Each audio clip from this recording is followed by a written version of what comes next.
conférence que je vais qualifier d'interactive. Pourquoi? Parce qu'on va partager, on va dialoguer sur ces trois sujets qui nous a été donnés. Je ne sais pas si on aura le temps de puiser toute la matière.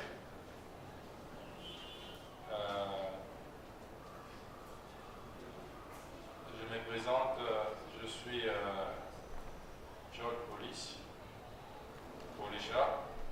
Je suis pasteur responsable ici. Le Seigneur m'a appelé comme un enseignant dans le ministère que vous connaissez bien, le docteur. J'essaie un peu de parler de la part du Seigneur, dans la mesure de la grâce que le Seigneur m'a faite. Et aujourd'hui, il a plu à Dieu que nous puissions dialoguer autour de ces trois thèmes: l'adoption, la rédemption et la justification. Amen. Amen. Ce sont des choses que la plupart d'entre nous déjà connaissent. Certainement que vous aviez écouté ça dans des différents messages. Et aujourd'hui, on va essayer un peu de nous souvenir, ou soit je vais vous rafraîchir un peu la mémoire sur des choses que vous avez déjà entendues. Comme l'apôtre Pierre le disait, c'est par des rappels que je suis en train de vous écrire, de vous exhorter. Un rappel dans une église, ce n'est pas un péché, n'est-ce pas? N'est-ce pas? Oui. Jean-Baptiste n'avait qu'un seul message, n'est-ce pas? Répondez-vous. Tout son ministère, il n'était canalisé que sur ça. Il n'avait pas changé les thèmes, même si aujourd'hui nous voulons aller des thèmes en thème. Jésus-Christ non plus n'avait pas changé les thèmes. Avant sa mort et après sa mort, il n'a prêché que sur le règne de Dieu. Donc, souffrez assez que je puisse vous dire des choses que vous avez déjà entendues, des choses que vous connaissez peut-être. J'espère que je suis en face de personnes qui aiment la parole, des personnes qui sont des chercheurs. Certainement des gens ont déjà feuilleté leur dictionnaire pour savoir c'est quoi l'adoption, c'est quoi la rédemption, c'est quoi la justification. Peut-être je vais simplement répéter ce que tu as déjà lu ou étudié, mais avec la grâce que le Seigneur m'a accordée ce soir. Voilà, sans plus tarder, nous allons commencer. Lisons la parole du Seigneur puisqu'il s'agit de Dieu que nous parlons ce soir. Romains chapitre 3, à partir du verset 21. Romains chapitre 3, à partir du verset 21. Nous allons lire je préfère jusqu'au 28e verset. Amen. Comme c'est une conférence, quelqu'un peut lire. Sentez-vous à l'aise, hein? Même si c'est votre première fois, sentez-vous à l'aise. Que vous soyez homme ou que vous soyez femme, quand je dis lire, quand je donne un verset, sentez-vous à l'aise de lire la parole. Oui? Nous sommes dans le livre des Romains, chapitre 3, verset 21 à 28. Nous dirons au nom de Jésus-Christ. Amen. Mais maintenant, sans la loi, est manifestée la justice de Dieu, à laquelle rendent témoignage la loi et les prophètes. Justice de Dieu par la foi en Jésus-Christ, pour tous ceux qui croient, il n'y a point de distinction. Car tous sont péchés et sont privés de la gloire de Dieu. Et ils sont gratuitement justifiés par sa grâce, par les moyens de la rédemption qui est en Jésus-Christ. C'est lui que Dieu a destiné par son sang à être, pour ceux qui croiraient, victime propitiatoire, afin de montrer sa justice, parce qu'il avait laissé impuni le péché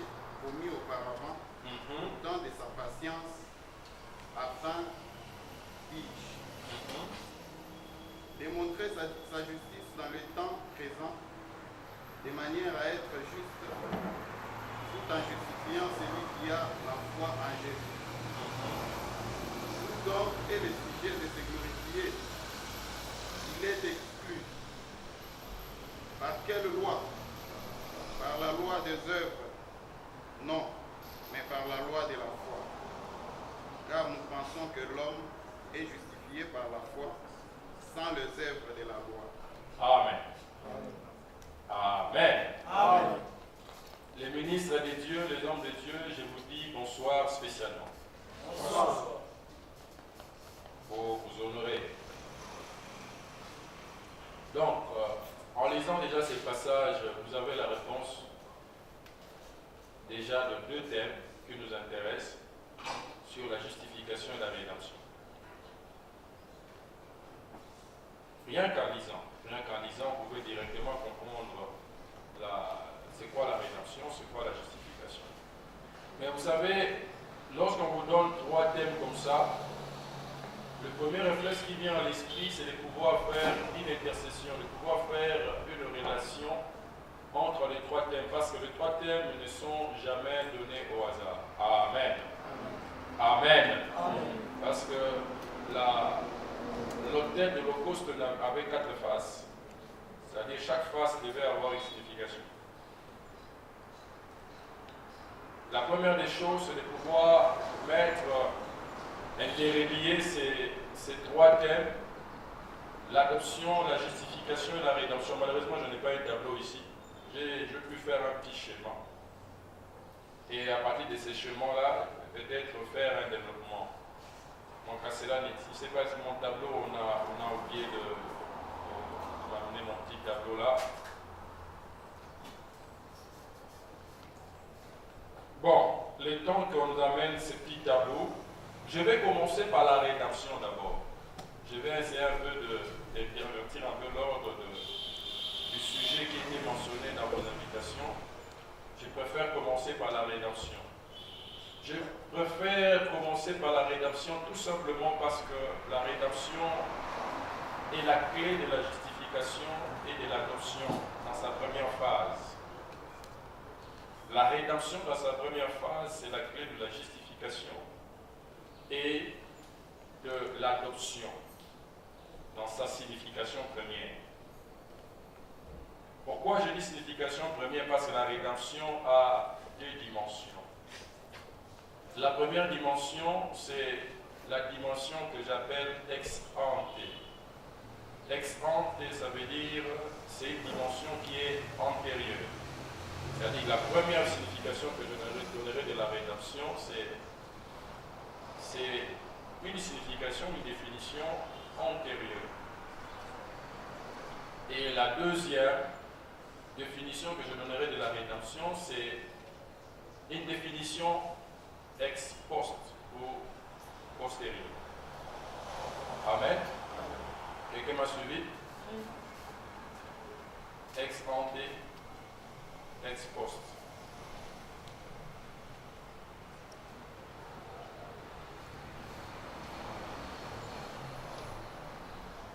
Dans une définition aussi simple du mot rédemption, donc la rédemption c'est la délivrance par le paiement d'un prix. La délivrance par le paiement d'un prix. Ça veut dire que pour qu'il y ait rédemption, il faut qu'il y ait une action. L'action c'est payer. Et deuxième chose, il faut qu'il y ait un prix. Parce que vous ne pouvez pas payer quelque chose qui n'a pas de prix. C'est ça. Donc la délivrance par le paiement d'un prix. Il faut payer.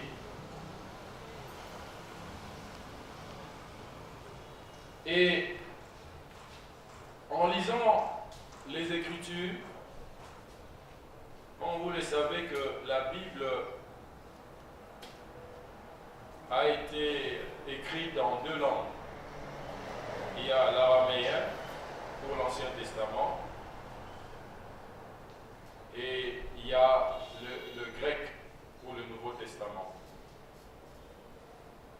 passage des Romains que nous venons de lire, c'est dans le Nouveau Testament. Donc, les textes originels fait référence à la langue grecque. La langue grecque, pourquoi? Parce qu'à l'époque, c'était la langue la plus répandue.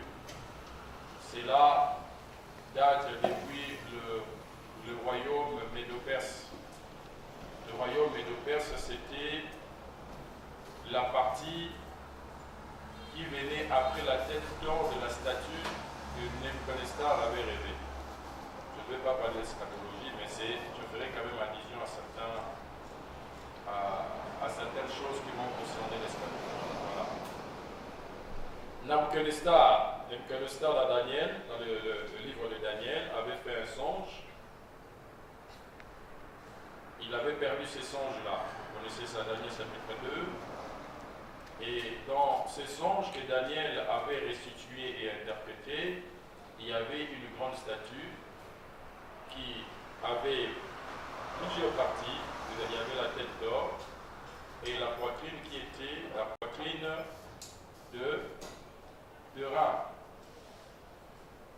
Et Daniel, dans l'interprétation de ces songes, Daniel avait dit au roi que la tête c'était le royaume babylonien, mais après le royaume babylonien viendra un autre royaume. C'était le royaume médo-perse de Darius. Parce que Daniel chapitre 6, Daniel a vécu dans les deux royaumes, le royaume babylonien et le royaume médo-perse sous Darius. Daniel chapitre 6. Quand Daniel a été jeté dans la fosse au lion, c'était sous le règne du royaume médo-perse avec Darius. C'est sous Darius, après Darius, que viendra les différents rois que nous connaissons comme Assyrus, Cyrus, ainsi de suite. Assyrus qui avait épousé la reine Esther. Ok? Alors, donc, c'était un royaume qui avait longue durée, parce qu'après le royaume médo-perse viendra le royaume d'Alexandre le Grand. Alexandre le Grand, c'est le royaume des Grecs. Alexandre le Grand a gouverné ou a dirigé le royaume grec à cette époque-là. Après Alexandre le Grand, alors viendra l'Empire romain. Voilà. Donc, à l'époque, le Nouveau Testament a été écrit en grec.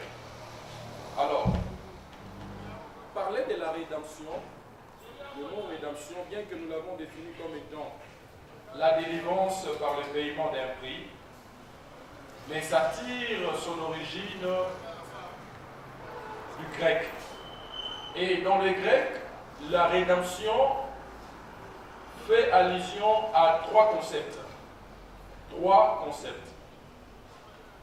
Non, mais là, lingala, parce que vous comprendre l'ingala. D'accord? Oui. Ça va? Oui. Ça va? Oui. Je sais qu'il va les mettre à l'église français, bon, je vais essayer de mélanger un peu. Donc, ça fait allusion à trois concepts. Le premier concept qui donne lieu à la rédemption, c'est, je n'aime pas trop parler des Grecs, hein, c'est le mot agorazo. Agorazo, lorsque vous attendez ça, vous pouvez tirer directement le mot qui est dedans, c'est le mot agora. Agora, d'ailleurs, les États-Unis, c'est un grand partenaire du marché qu'on appelle Agora. Agora fait allusion simplement au marché. Agora, c'est un marché. En grec, quand je dis agora, ça veut dire marché. Donc, agorazo. Agorazo, ça veut dire que acheter un objet au marché. Somelo konawezi. Acheter un objet au marché. Amen. Ce C'est-à-dire que parler de la rédemption, c'est aller acheter, pas une chose, mais aller acheter un homme qui est dans le marché. Qui est dans le marché. Ah, est-ce que l'homme était dans le marché? Or, vous savez, les économistes définissent le marché comme étant un rendez-vous de l'offre et de la demande. Qui dit offre, ça veut dire quoi? Offre, ça veut dire c'est qu'on est en train de vendre. Et la demande, c'est ce qu'on a. C'est ce qu'on a acheté. Puisque la rédemption veut dire acheter sur un marché, l'apôtre Paul va nous aider à bien saisir la définition de ces mots agorazio. Romains chapitre 7, verset 14. Romains chapitre 7, verset 14. Romains chapitre 7, verset 14. Je demande de Jésus. Amen. Nous savons en effet que la loi est spirituelle, mais moi, je suis charnel, vendu au péché. Ah, je suis charnel, vendu au péché. Or, le marché, c'est là où on vend et on a. Ça veut dire que l'homme était vendu. Mais dans quel marché? Le marché qu'on appelle le péché. Le péché. L'homme était vendu au péché. Ah, pauvre homme. Comment est-ce que l'homme était vendu au péché?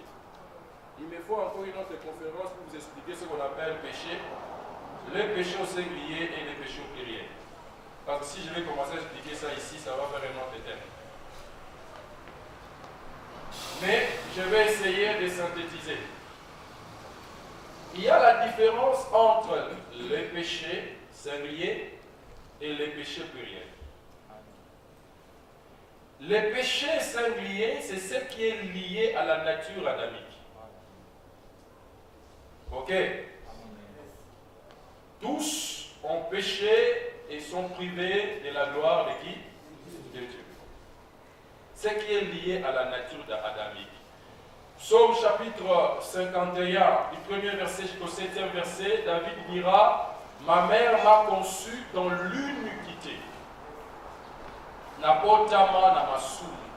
Comment est-ce qu'un enfant qui ne connaît rien, mais David dit que cet enfant, bien qu'il ait depuis le sein maternel, la sémence est déjà corruptible. Cela était lié à la nature adamique, du fait que nous tous, nous descendons d'Adam. Amen. Amen. Amen. Raison pour laquelle, lorsque le véritable Adam viendra, donner naissance ou créer une maison qu'on appelle la maison des déchaussés. Parce que la maison des chaussées, c'est la maison... Ah, ça j'ai dit encore des choses. J'ai dit la maison des déchaussés. C'est-à-dire, à l'époque, lorsque...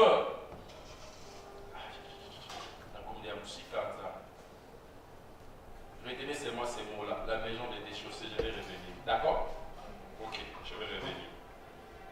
Pour ne pas vous perturber. Alors, l'homme, dès sa naissance, depuis le sein maternel, l'homme naît dans le péché. Mais cet homme qui avait péché, la Bible dit que les péchés avaient engendré ce qu'on appelle la séparation entre l'homme et Dieu, que nous appelons bien sûr la mort spirituelle. Et la mort spirituelle d'abord, et puis la mort charnelle. C'est-à-dire la mort physique.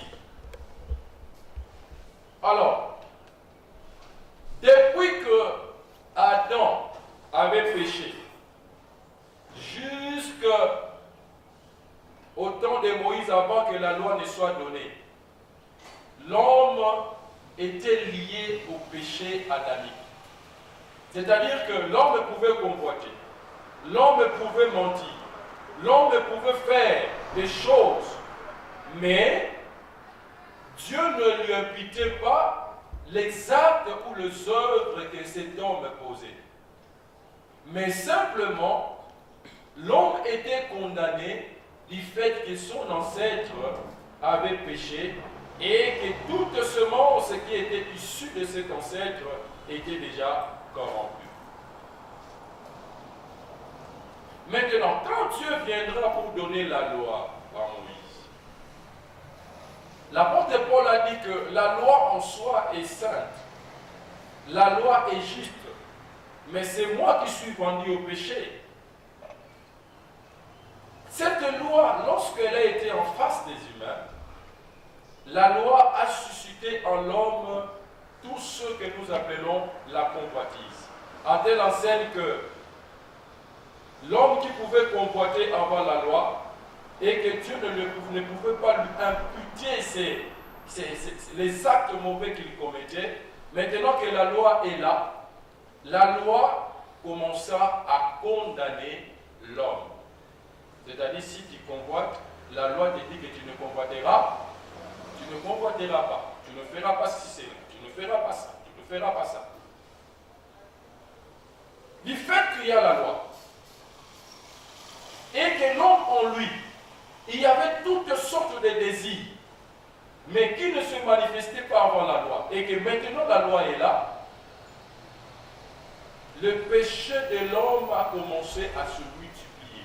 C'est-à-dire, en dehors de la nature adamique de l'homme qui est déjà condamné, que nous appelons le péché au singulier, l'homme maintenant, par ses œuvres, par ses actes maintenant, commence à commettre ce que nous appelons le péché au pluriel.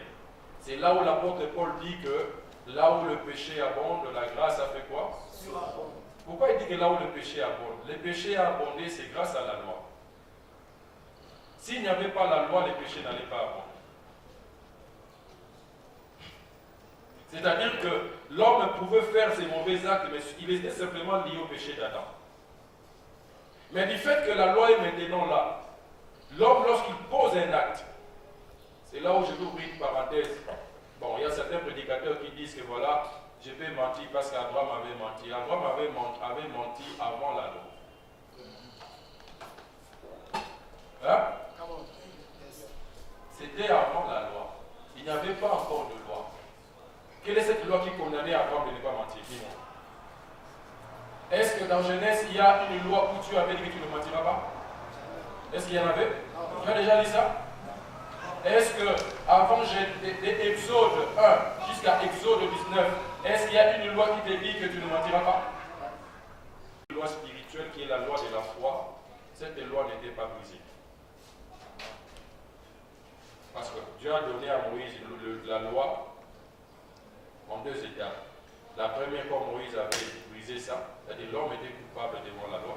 Mais la seconde étape, lorsqu'il a dit à Moïse, viens, je vais réécrire la même loi, cette loi n'était pas brisée. Et cela, par typologie, donne l'image de la loi qui justifie l'homme, qui n'est pas une loi, une justification par les œuvres, mais une justification par la foi, telle que nous venons de la lire. Voilà. Donc, je vais aller tout droit.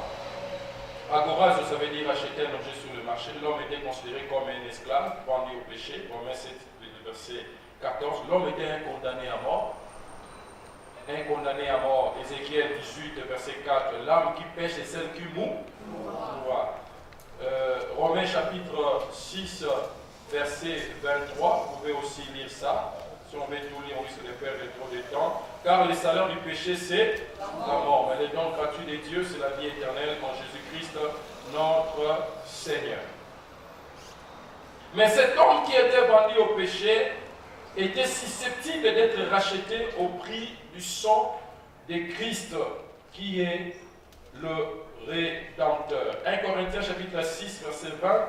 1 Corinthiens chapitre 7, verset 23. 2 Pierre chapitre 2, verset 1. Apocalypse chapitre 5, verset 9 à 14 et Apocalypse chapitre 3, verset 4. L'homme était susceptible d'être racheté au prix du sang de Christ. Ça veut dire que pour que cette personne-là soit racheté, il a fallu un prix. Comme j'ai dit, rédemption veut dire il faut qu'il y ait un acte de paiement et qu'il y ait un prix fixé. C'est-à-dire, vous ne pouvez pas racheter si vous ne posez pas cet acte et que vous ne remettez pas le prix. Le prix. Amen. Je reviendrai plus tard. Restons d'abord dans les aspects étymologiques ou dans l'aspect sémantique. Deuxième volet du mot, explication du mot rédemption, ça vient de hexagoroso. Hexagoroso, la première c'était agoroso, agora, marché, et puis hexagoroso. Ça veut dire qu'on ajoute un peu, on préfixe là, ex. Ça veut dire que l'homme, dans la première dimension de agoroso, l'homme qui est vendu au péché est racheté. Il est racheté, mais il est toujours dans le marché. On ne l'a pas fait sortir du marché. Acheté, mais toujours dans les marchés. Ça veut dire maintenant que le marché là prend une deuxième signification. C'est-à-dire que le marché qui est, dans un premier temps, le péché, mais ça peut prendre aussi une connotation du monde. L'homme qui est racheté du monde, mais cet homme-là ne sort pas du monde, il est toujours du monde. Jean chapitre 17, verset 6 jusqu'à 11. Christ disait, je ne te demande pas de le ôter du monde, mais de le préserver du monde. C'est-à-dire que nous sommes rachetés, mais nous sommes toujours dans le monde. Alors, d'où il faut l'hexagoroso. L'hexagoroso veut dire simplement acheter, prendre ce que tu as acheté, le faire sortir de ce marché-là. Et ça, c'est une dimension de la rédemption qui est ex post. Pourquoi ex post? Parce que ça viendra à la fin. Quand? Pour l'Église, ça sera au moment de l'enlèvement. Parce que l'homme qui est racheté, mais il a toujours ses corps. Ses corps ici est faillible. Ses corps ici a une attraction vers le mal. Bien qu'on parlera de ça, des différentes lois qui gouvernent l'homme. Il a ses corps. Tant qu'il a ses corps ici, l'homme n'est pas exempt du péché. La tentation vient. Des fois l'homme injurie. Des fois l'homme pose des actes un peu, on se dit, est-ce qu'il est enfant de Dieu ou il ne l'est pas? Parce qu'il a ses corps ici. D'où il faut une dimension hexagorose, c'est-à-dire prendre cet homme-là, le faire sortir du monde. Mais comment tu vas le faire sortir du monde avec cette nature? Non, non, non, l'homme ne peut pas avoir cette nature. Il faut que la nature de l'homme qui est corruptible puisse revêtir l'incorruptibilité. C'est ce que l'apôtre Paul a parlé dans 1 Corinthiens chapitre 15, à partir du 46e verset, lorsqu'il parle de l'enlèvement. Quand nous allons revêtir le corps de gloire, les corps qui n'est pas voué à la putréfaction. Amen. Parce que quelqu'un peut dire, mais Christ a dit, si tu crois en moi, tu as la vie. Mais comment est-ce que nous mourrons? Nous mourrons simplement parce que nous avons encore ce corps qui a un principe, qui a une loi qui gouverne, qui le gouverne, qu'on appelle la loi du péché. La loi du péché.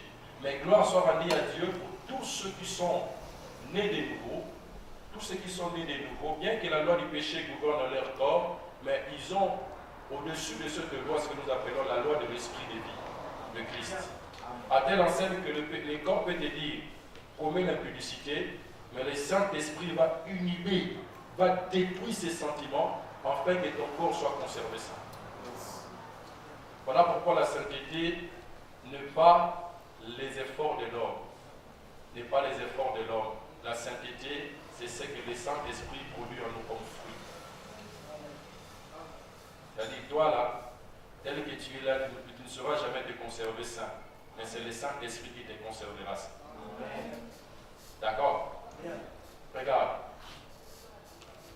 J'ai toujours dit aux enfants de Dieu, vous savez, nous, même quand Dieu nous regarde, quand Dieu regarde le monde, Dieu ne voit pas. Il ne voit pas. Il ne voit personne. il ne voit personne. Pourquoi? Pas simplement parce que notre adresse est Christ. Tout celui qui n'est pas qui est en dehors de Christ, Dieu ne le voit pas. Dans le sens que Dieu aime voir la sainteté. Or, ta sainteté, ce n'est pas toi, mais c'est Christ. Voilà pourquoi toute la doctrine de Paul, lorsque vous lisez les épîtres de Paul, vous allez vous rendre compte que Paul avait toujours insisté sur les aspects en Christ, par Christ, en Christ. Pourquoi? C'est pour dire que l'homme en lui seul ne fait rien. L'homme pour être justifié, l'homme lui-même ne fait rien. L'homme pour être saint, l'homme lui-même ne fait rien.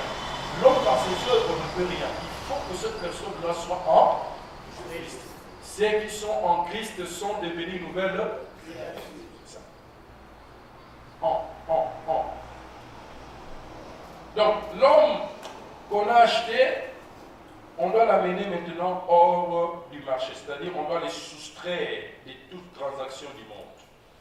Ça, c'est ce qui sera accompli. Mais nous aussi, qui avons les prémices de l'esprit, nous subirons en nous-mêmes en attendant quoi? L'adoption est, dans tout temps, maintenant, c'est des enfants-là. L'adoption et la rédemption. Quand je dis la rédemption, c'est-à-dire la rédemption définitive. La rédemption définitive.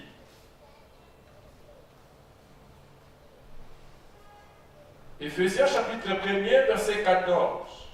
La Bible déclare, vous aussi, après avoir écouté la parole de la vérité, l'évangile de votre salut, vous avez été scellés du Saint-Esprit comme un gage, une garantie pour le jour de la rédemption. C'est-à-dire que ce qui fera, c'est que le corps, pour ceux qui vont être vivants, ceux qui resteront vivants pendant l'avènement du Seigneur, quand les morts en Christ ressusciteront, ce qui va pousser à ces vivants-là qui sont en Christ d'être transformés en un corps de gloire, c'est le Saint-Esprit qui va transformer ce corps-là, leur corps, à un corps de gloire, afin que, et les morts en Christ et nous, que nous serons tous ensemble dans les airs.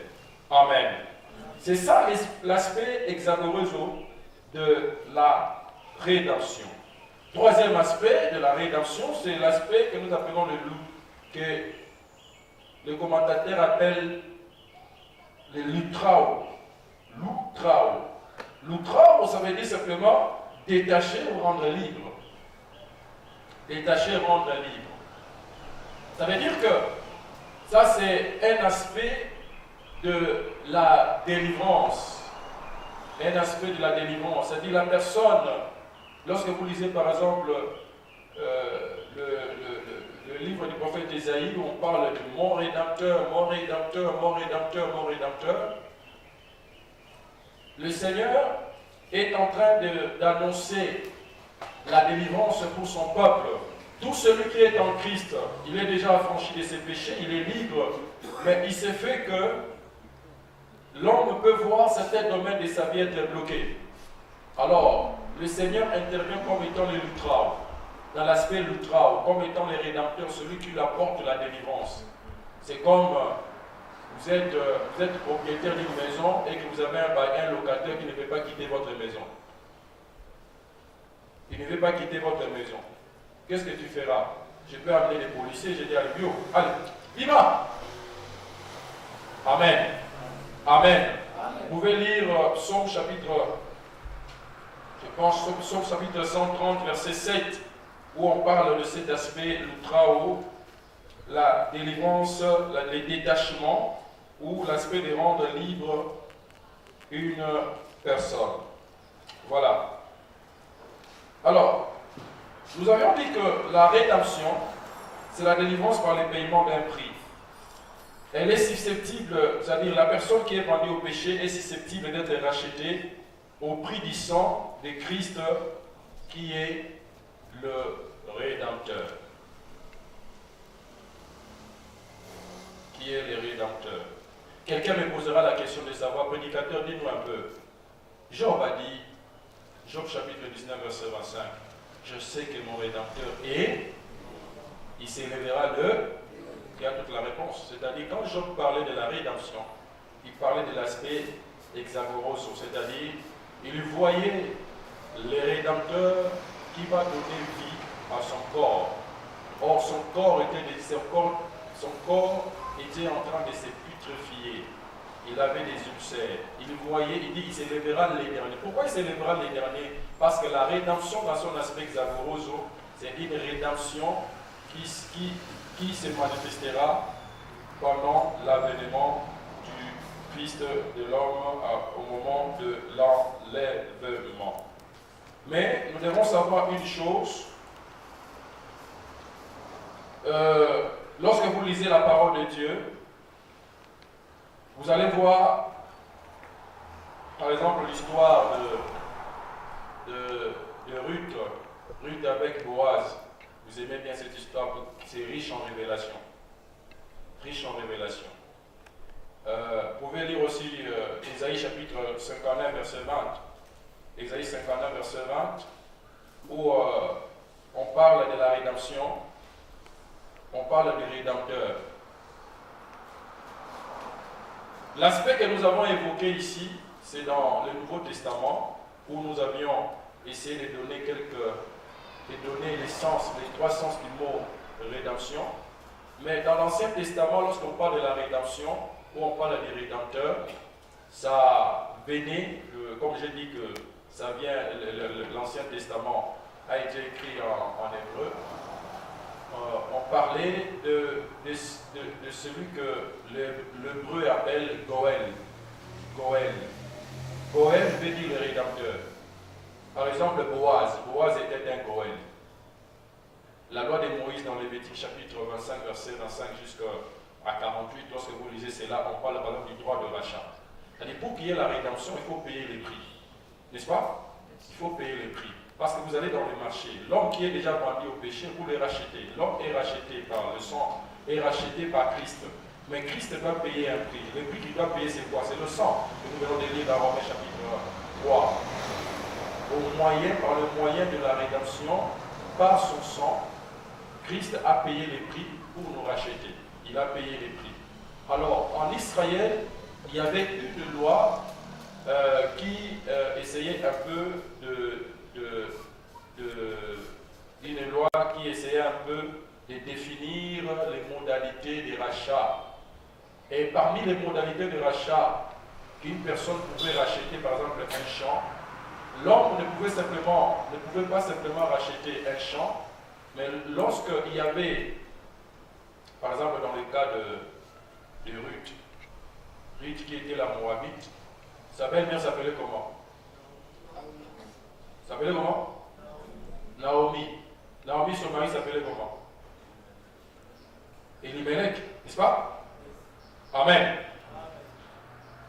Lorsque Boaz avait voulu racheter le champ d'Elimelech, la loi disait que vous ne rachetez pas simplement le champ, mais vous devez aussi appliquer ce qu'on appelle le lévira. Le lévira veut simplement dire que si un défunt meurt et qu'il laisse sa femme sans une postérité, le petit frère qui vient, qu'est-ce qu'il fait? Ah, il prend sa femme là, donne naissance. Et l'enfant là doit porter le nom du défunt. C'est pour que son nom ne soit pas effacé dans le monde. Ça va? Alors, dans le cas par exemple de Ruth avec Boaz, la Bible déclare que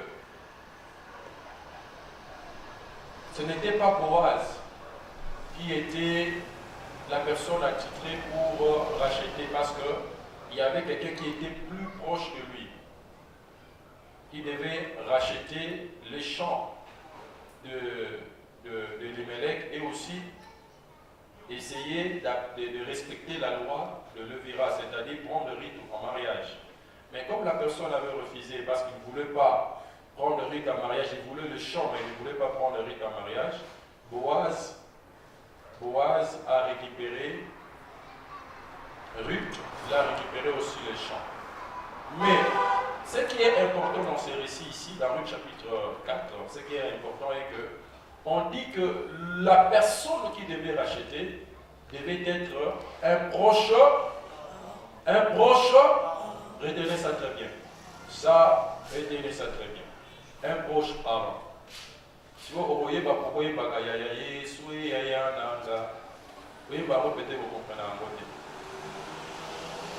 un proche parent. C'est-à-dire que le Rédempteur, celui qui devait apporter la rédemption, celui qui devait racheter, première condition, il devait être un proche parent. Quand on dit un proche parent, ça veut dire que il ne doit pas être un inconnu.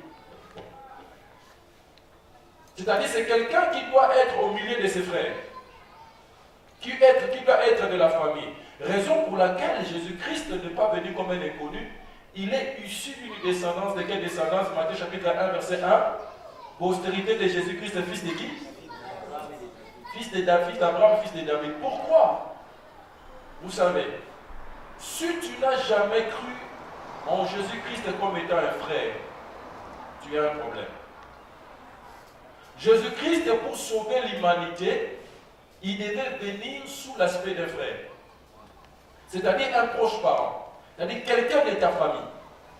Raison pour laquelle Hébreu va nous le dire dans Hébreu chapitre 2, je pense verset 14 à 15. La Bible déclare, vous pouvez lire ça? Hébreu chapitre 2, verset 14 à 15. Hébreu chapitre 2, verset 14 à 15. Ainsi donc, puisque les enfants participant au sang et à la chair, il y a également participé lui-même, afin que par la mort, il anéantisse celui qui a la puissance de la mort, c'est-à-dire le diable.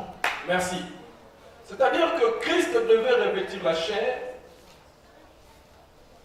il devait compatir, il devait connaître les hommes. De la même manière que Boaz était un proche parent de Ruth. Alléluia. Alléluia. Voilà pourquoi dans les aspects, vous allez lire la Bible, on dit il est béni chez les siens. Quand on dit il est béni chez les siens, c'est pas oh ya yé. Il est béni chez les siens. Il dira à la femme cananéenne, je n'étais envoyé qu'au brebis perdu d'Israël. Bon, ça peut constituer notre sujet à conférence parce que si on commence à parler de ces thèmes-là, on va risquer d'aller trop loin. Donc, il devait revêtir l'aspect d'un proche parent, un rédempteur. Celui qui accorde la rédemption, il devait être un proche. Voilà pourquoi Christ doit être ton frère. Christ doit être proche de toi. Il dira à ses disciples, Jean chapitre 15, à partir du verset 11, 12, 15, il dira que je ne vous appelle plus serviteur, mais je vous appelle ami. Pourquoi? Parce que je suis venu pour vous sauver. Un proche. La qualité d'un rédempteur. Deuxième qualité, celui qui devait amener la rédemption devait avoir la capacité de racheter. C'est-à-dire qu'il devait avoir tous les moyens possibles pour racheter. Un rédempteur ne peut pas dire voilà, je vais acheter mais je n'ai pas d'argent. Non, il devait avoir tous les moyens possibles. Amen. Amen. Demain nous ferons la Sainte Seine, peut-être je parlerai de ça. Mais je vous rappelle une parenthèse pour ceux qui ne seront pas avec nous. Dans les mariages hébraïques, ou les mariages juifs, quand quelqu'un vient se marier, le marié, il vient avec ses parents, il vient avec tout ce qu'il faut. Il amène le vin, il amène tout ce qu'il faut. Et dans le rituel du mariage des Juifs, ce n'est pas la femme qui prend les verres pour aller faire boire à son fiancé. Moi, c'est dans ma mère, hein? Ça dit. Un repas, ça non? Et pas juif, c'est ça pour moi. Et pas juif, c'est le mari qui prend le verre. Il vient appeler la fiancée d'ailleurs. Ceux qui fiancés à Mélie, c'est quand il vient. Imaginez le mariage forcé. Nous avons dit que nous avons dit que papa a dit que nous avons dit verre là qui est sa mobile. Mais mon gars, on remet facilement. Alors, on met la facilement. Mais sur quoi, les Juifs, vraiment, c'est la Kotika, c'est la nation des dieux. Vous laissez. Je vais vous dire pourquoi. Regardez un peu. C'est le mari qui prend le verre, qui vient chez sa fiancée pour le faire boire, pour dire que si c'est fiancé pour ça, il va les athées.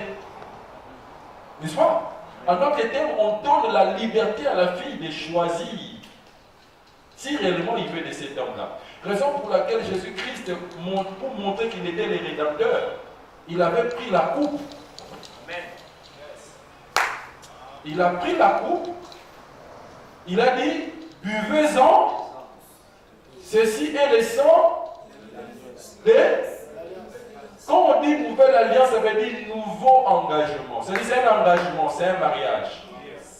Voilà pourquoi l'apôtre Paul dira, je vous ai fiancé à un seul époux. 2 Corinthiens, chapitre 11. Donc, celui qui devait apporter la rédemption devait être capable. Et, nous avons une discussion sur le mariage et la juif. Lorsque la personne boit, la fille pour amener Massanga, sauf qui, on a fait la fête, ainsi de suite, les maris rentrent chez lui pour aller préparer les mariages. C'est-à-dire, il doit se rassurer que Ndakouizali, il doit se rassurer que Bilokouizali, que tout est prêt pour que je vienne récupérer ma fiancée, la médaille. Voilà pourquoi Christ dira, je m'en vais vous préparer une place. Dans le sens du mariage. Parce que nous avons accepté la coupe. C'est-à-dire, nous avons accepté le prix du Rédempteur. Ce qu'il a versé. Alléluia. Il doit se rassurer. Et la date du mariage, ce n'est pas les fils qui fixent la date du mariage, mais c'est le père. Amen. Yes. Amen. Amen. Voilà pourquoi quand vous lisez la Bible, ce n'est pas Isaac qui allait prendre la femme Rebecca, mais c'est Abraham qui a envoyé son serviteur pour aller prendre. C'est-à-dire le mariage, c'était l'affaire des papas, des parents. Christ dira, ni moi, ni les anges, personne ne le sait, mais le Père sait. Voilà, on se limite là. Ça, c'est pour l'aspect saint, c'est pour ceux qui ne seront pas là demain. Mais ceux qui seront là, je pourrais encore ajouter quelques éléments. Amen. Amen. Donc, le Goël, le Rédempteur, devait être un proche parent, devait être quelqu'un qui était capable de racheter. Voilà pourquoi en Jean chapitre 10, verset 11, verset 18, Christ dira, je suis le bon berger et je donne ma vie pour les brebis.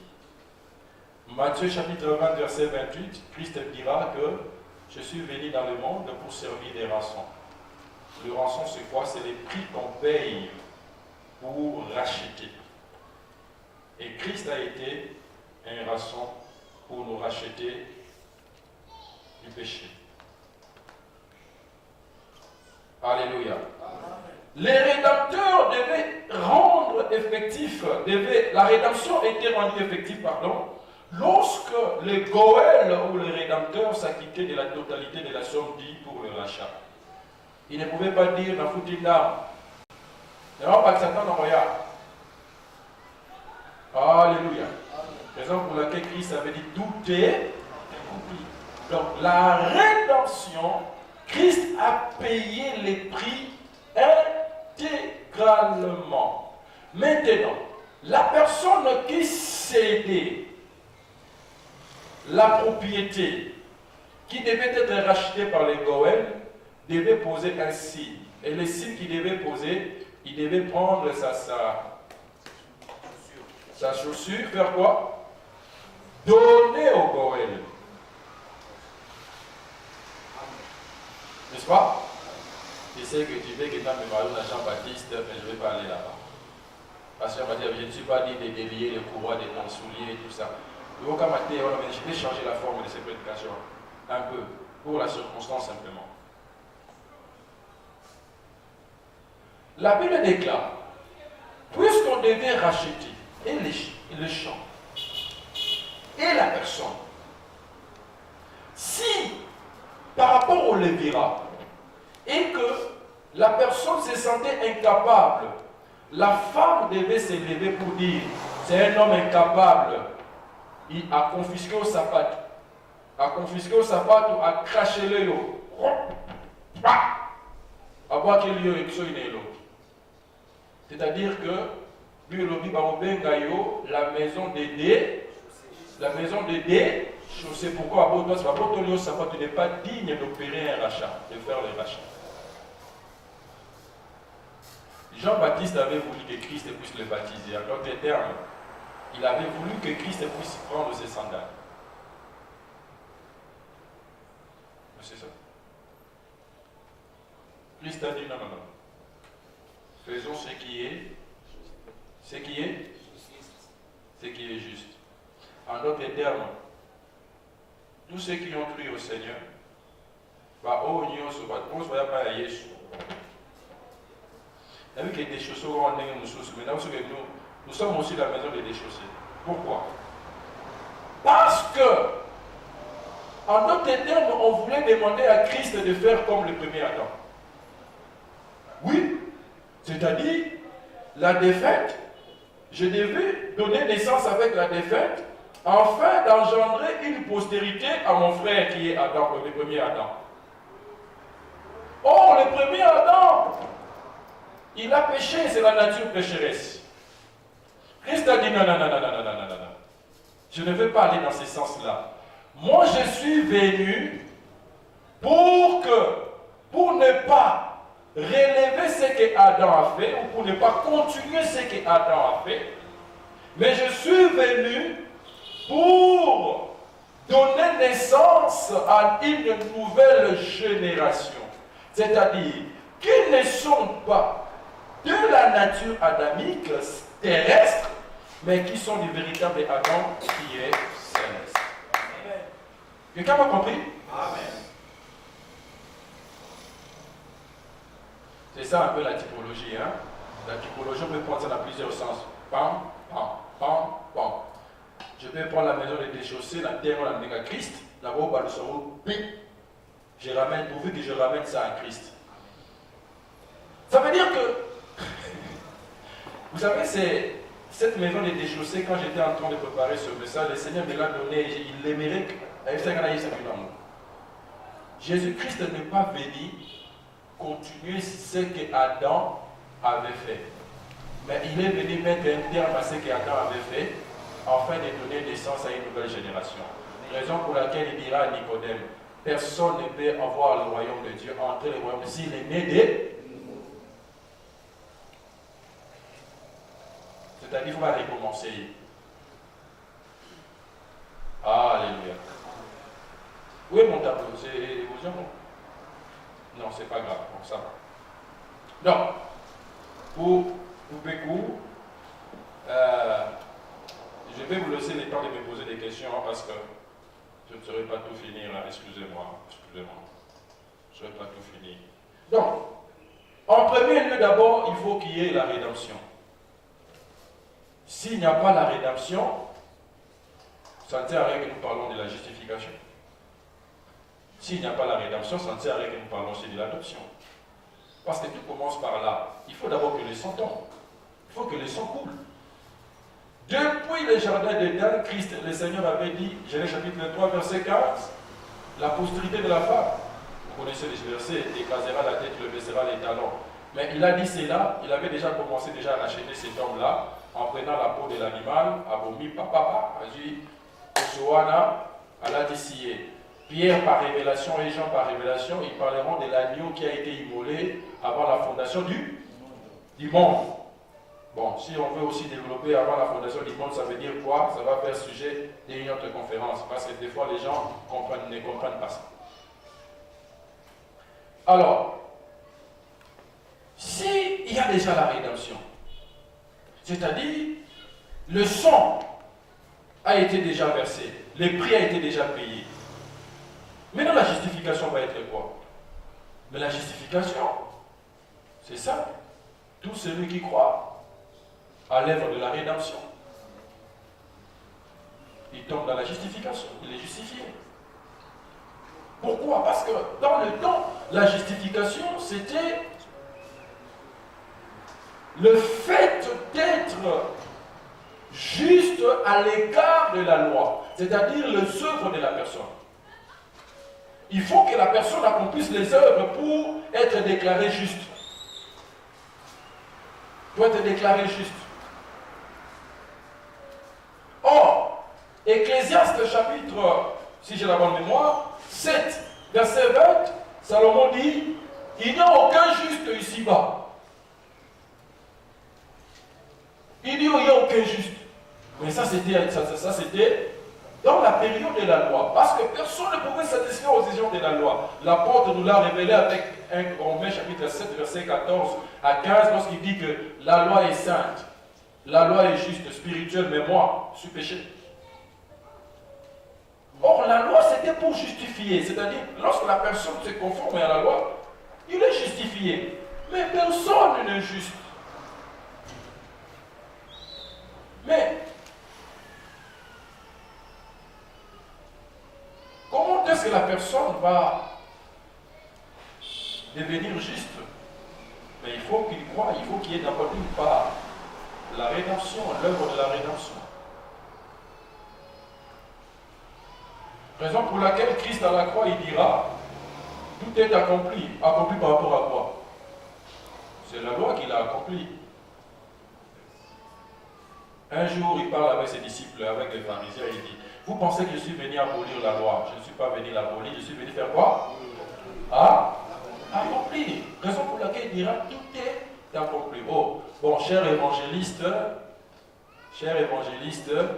je sais que moi aussi, des fois, je prêche ça. Quand je dis tout est accompli, mais tout ça dans l'essence originelle de la théologie. D'accord? Quand on dit tout est accompli, c'est par rapport à la loi. Christ a accompli la loi. C'est que demander la loi, cela a été accompli à la personne de Christ. Bon, 2 Corinthiens chapitre 5, verset 17.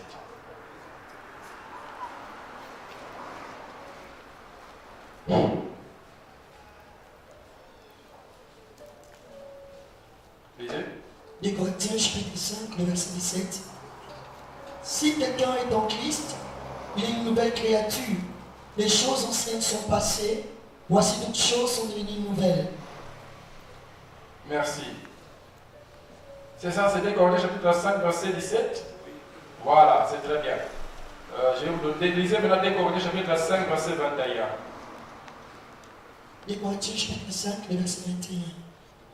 Celui qui n'a point commis le péché, il a fait devenir péché pour nous, afin que nous devenions en lui justice de Dieu. Voilà. Afin que nous devenions en lui justice de Dieu. Justifier quelqu'un, c'est le fait de déclarer une personne juste. Le fait qui est injuste, c'est celui qui pratique la justice de Dieu. Et la justice de Dieu, c'était par rapport à la loi. Mais aucun n'est juste, comme disaient les prophètes. Mais Jésus-Christ, la Bible déclare, il s'est fait péché pour qu'en lui nous puissions devenir justice de Dieu. C'est-à-dire que l'homme en lui seul ne peut pas être juste. Il est juste comme en Christ. Et pourquoi en Christ? Parce que c'est Christ qui a satisfait les exigences de la loi. D'une façon littérale, c'est quoi la justification? C'est l'acquittement d'un individu de toutes les charges qui pouvaient peser sur lui. Il est alors considéré comme étant sans faute. Il n'y a que Christ qui a été sans faute. Jésus-Christ, dans sa mort, a accompli tout ce qui était nécessaire pour que nous soyons justifiés. Dieu le manifeste en ressuscitant notre Seigneur d'entre les morts. Et l'apôtre Paul disait dans 1 Corinthiens chapitre 15, verset 20, si Christ n'était pas ressuscité, notre foi serait, nous serions encore dans nos paix. Il faut toujours ajouter cet aspect-là. Si Christ n'était pas ressuscité, nous serions encore dans nos péchés. Devant Dieu, l'homme est justifié gratuitement par la grâce divine. Nous sommes sauvés, Éphésiens chapitre 2, verset 8 à 10, nous sommes sauvés au moyen de la foi. L'homme est justifié gratuitement par la grâce divine. Quelle est cette grâce divine? C'est la rédemption. La rédemption que Christ nous a accordée. Parce qu'il est dit dans Romains chapitre 3, verset 24, ils sont gratuitement justifiés par sa grâce, par le moyen de la rédemption qui est en Jésus-Christ.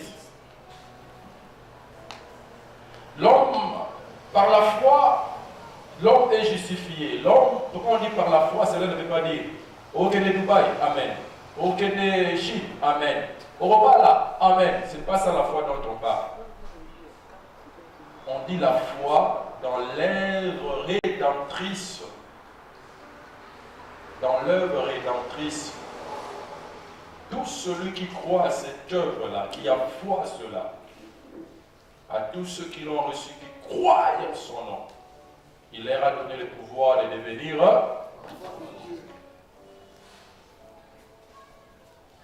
Devant Dieu, l'homme est justifié gratuitement par la grâce divine. Devant les hommes, un croyant est justifié par ses bonnes œuvres qui prouvent la foi. Ah, quelqu'un va me dire, mais c'est une confusion totale. Jacques a dit, montre-moi ta foi sans les œuvres. Moi, je te montrerai la mienne par les œuvres. Souvent, les gens disent qu'il y a confusion entre les passages de Jacques et ce que l'apôtre Paul a dit, que le juste, ce n'est plus question des œuvres, mais c'est maintenant la foi. Non, il n'y a pas de contradiction. D'abord, il y a la foi qui justifie la personne, mais lorsque la personne a la foi produit ses œuvres à elle. Quelqu'un m'a suivi? Ce qu'on appelle les œuvres de la foi. Et ces œuvres de la foi justifient l'homme à l'égard des hommes. Amen.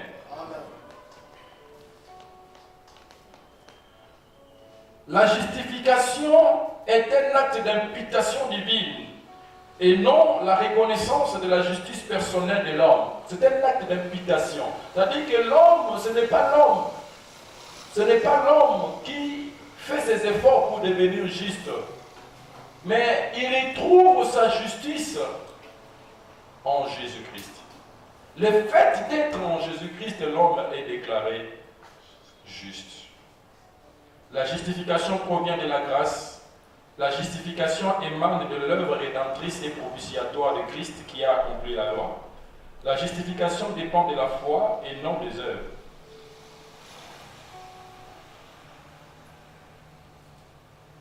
Amen. Si déjà vous avez compris la rédemption, vous allez voir que tous ces mots qui vont rester vont être faciles. Et puis je vais faire une corrélation. Faisons rapidement. Je parle maintenant de la rédemption. On va débattre de toute façon. Que veut dire l'adoption, pardon? L'adoption, c'est quoi? L'adoption, c'est un acte légal.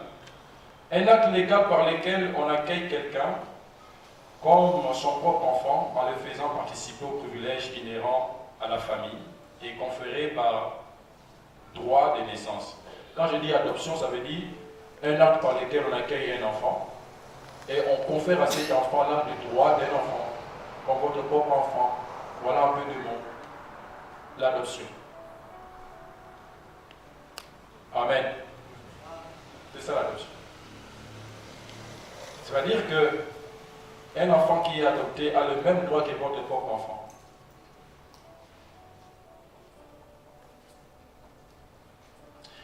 Dans l'histoire, il y a plusieurs formes d'adoption. Par exemple, une femme qui n'enfante pas et que cette femme-là a une servante. Vous pouvez prendre sa servante, appeler la mobile naïe. Alors, il faut Est-ce que vous connaissez ça dans la Bible? C'est l'histoire de qui? Sarah et qui? Et Agar. Ismaël devait être, c'était l'enfant de Sarah qui a demandé ça. Léa et Rachel également, Bilia et ainsi de suite. Tout comme aussi, si je n'ai que des enfants et Abassi, moi la moi si, à nos balades, dans un esclave moi mon bal, la balle ici dans l'esclave moi, on a pas beaucoup de yangai. Ça se faisait en Israël.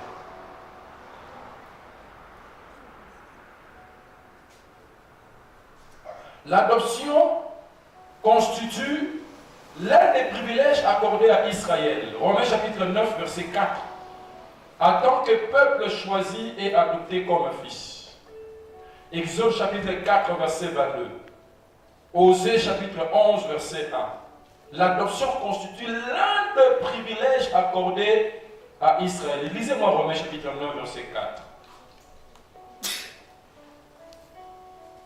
L'un des privilèges accordés à Israël. Romains chapitre 9, le verset 4. Qui sont les Israélites à qui appartiennent l'adoption et la gloire et les alliances et la loi et le culte? Ce sont les Israélites à qui appartiennent l'adoption. Dans un sens purement théologique, on parle du véritable Israël. Maintenant, tout le monde dans la dimension de la révélation, puisque l'Église, maintenant, c'est Israël de Dieu, nous aussi, nous avons part à cela, c'est-à-dire à l'adoption. Pourquoi nous avons part à cela? Parce que l'adoption veut aussi dire simplement acquérir une position de fils. Du fait que je suis en train de... J'ai acquis une position de fils qui me donne le droit d'un fils. Donc, l'adoption nous concerne aussi l'Église. On nous donne une place de fils. Notre position. La première illustration de l'adoption, ce qui est beaucoup plus dans l'enseignement délai, c'est l'histoire de la descente de Jacob en Égypte. Jacob descend en Égypte parce que c'est que non, Joseph est en vie. Il va aller voir ton fils. Il arrive là-bas à promouvoir Dakuna. Et un jour comme ça, Joseph est venu voir Jacob. Ah, il voit mon Jacob, tout ça.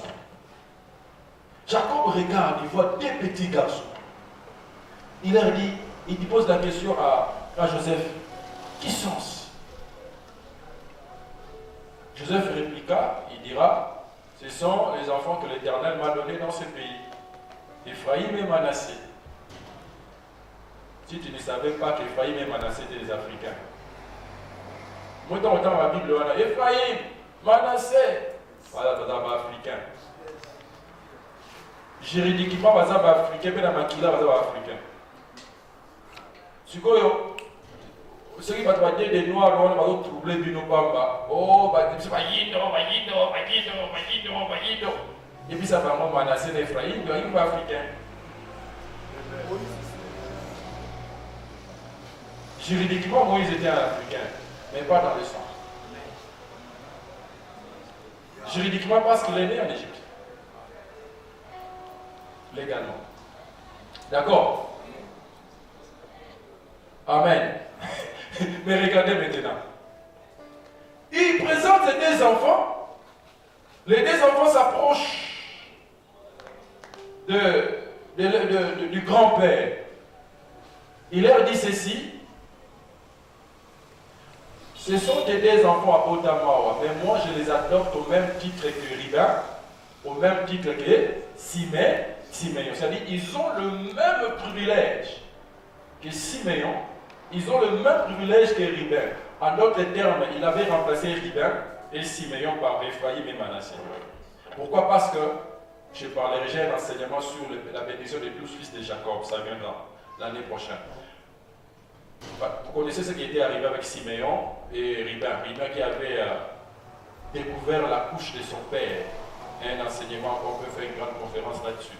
Et Siméon, qui est un homme colérique, un homme qui pour être sauvé, il faut qu'il y ait Benjamin. Il n'y a que Benjamin qui peut sauver Siméon. S'il n'y a pas Benjamin, Siméon oublie garder. Genre avant vous. Tous c'est la séminaire. Voilà, ok. Alors, il dit je les adopte, c'est-à-dire je les donne le même droit que mes enfants. Qu'est-ce qu'il fait? Il prend sa main droite, il pose sur Ephraïm, sa main gauche sur Manassé. Je ne sais pas non, je sais ce que je suis en train de faire. En d'autres termes, à Sali Kiasima, à Sali Degeneration X. Ok? Or, Ephraïm et Manassé sont des Africains. Ça veut dire que pour que les Africains puissent entrer dans l'alliance d'Abraham, il faut qu'on leur impose une croix sur leur tête. Alors, Jésus-Christ sur le chemin de Golgotha, soldat Kanga Tata Moko Namtemba, Kanga y a forcé dans ma casse. Il s'appelait Simon et Cyrène. Or, Cyrène, ce n'était pas en Israël, c'était en Libye. Or, Libye, c'est où? C'était le seul qui avait porté la croix de Jésus. Ça veut dire que pour que les Africains soient sauvés, il faut qu'ils se chargent de leur croix. Donc ça ne sert à rien de dire Manassé, nous étions des Africains. Il fallait une croix sur notre tête. Donc ça veut dire qu'il n'y a pas d'adoption sans la croix. Or, parler de la croix, c'est parler de la rédemption. Ouais, pourquoi j'ai commencé par la rédemption? Dans sa première phrase. La régénération fait de la personne un enfant de Dieu. Mais l'adoption lui confère la position de fils de Dieu. Tout homme obtient le statut d'un enfant de Dieu, a le droit d'être appelé fils de Dieu dès l'instant qu'il croit. A le droit d'être appelé fils de Dieu dès l'instant qu'il croit. Ah, je vais bouleverser quelque chose. Souvent on a toujours dit qu'un enfant est différent d'un fils. Je crois à cela. Mais il faut savoir que quand tu dis ça, qu'est-ce que tu veux dire? Et souvent les gens ont tendance à expliquer Galates 5, verset 4, verset 1er jusqu'à 6. Comment là déjà parce que vous allez lire ça? Donc un héritier est un enfant, il ne diffère pas d'un esclave. Mais c'est quel enfant dont on parle? Ce n'est pas l'enfant de Dieu. Lisez bien vos Bibles. On parle de quel enfant? Toi, tu parles d'un enfant de Dieu. Si c'était un enfant de Dieu, on allait dire l'enfant de Dieu. Pourquoi? Parce que Galates te dit encore la même chose. Souvent, d'autres m'appellent Bible est bien. Galates chapitre 3, verset 26 à 27. Car vous êtes tous fils de Dieu par la foi en Jésus. C'est-à-dire tout celui qui a la foi est fils de Dieu, et a le privilège d'être appelé fils de Dieu. Mais pourquoi les qualificatifs adoptifs? C'est simplement parce que nous venons dans une famille où il y a déjà un enfant. Et cet enfant, c'est qui?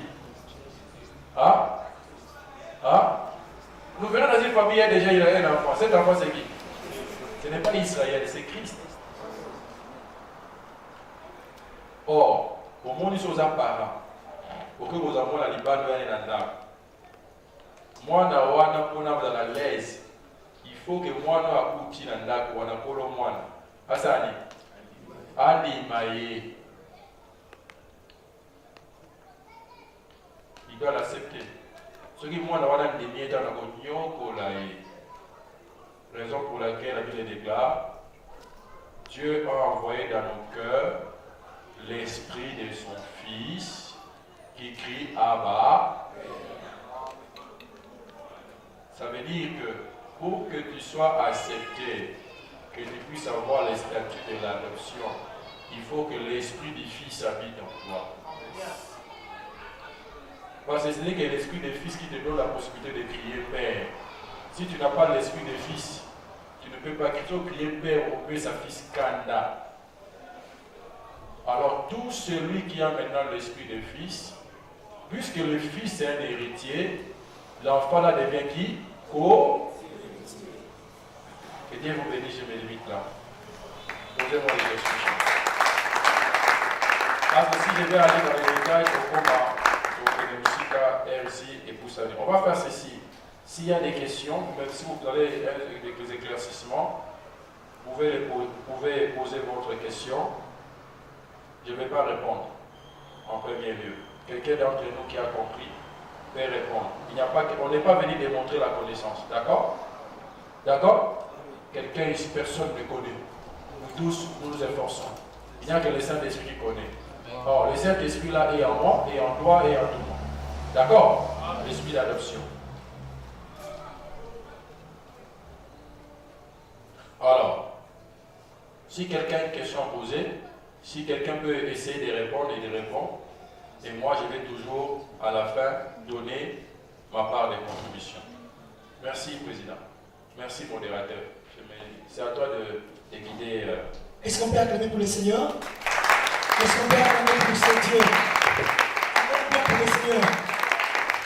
Gloire à Jésus. Nous allons faire passer le micro. S'il y a une question, vous pouvez simplement soulever votre main. Ok. Là pour faciliter la compréhension.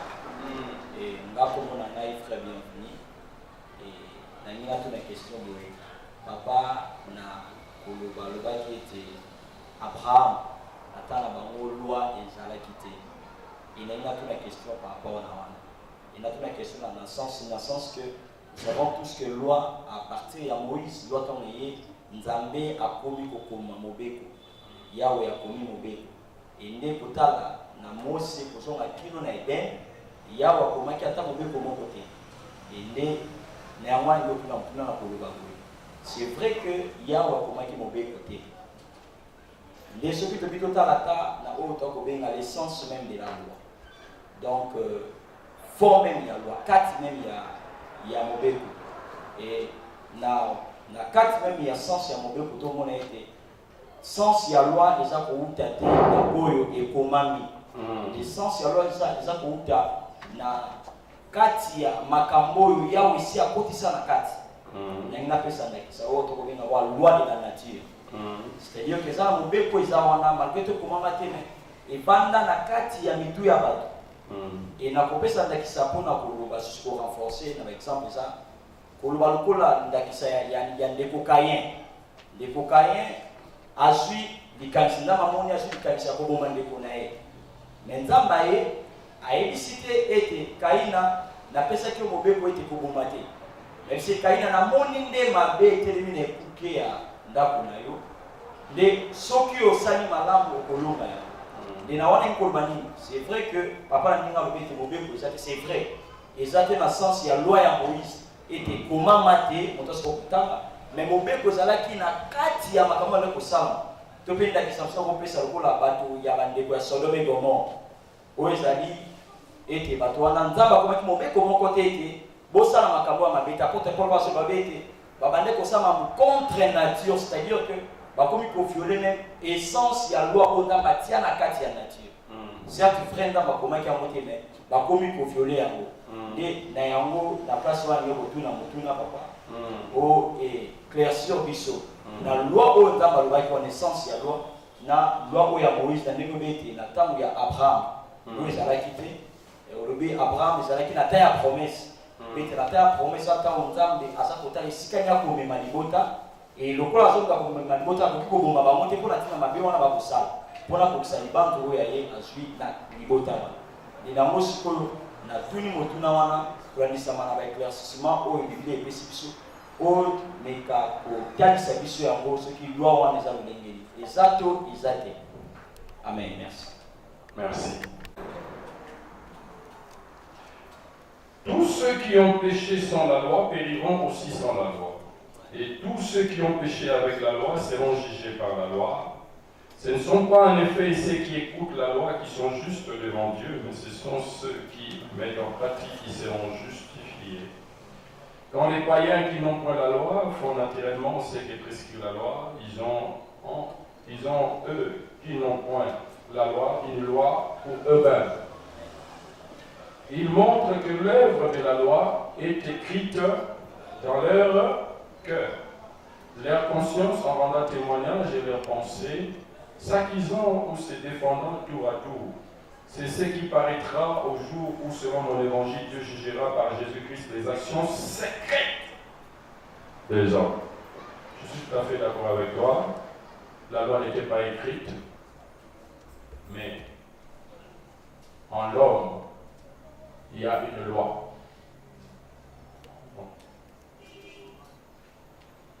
C'est pas pour rien que lorsque tu étais à l'école, on t'a dit la conscience, c'est une voix interne qui te dit de faire le bien et d'éviter quoi?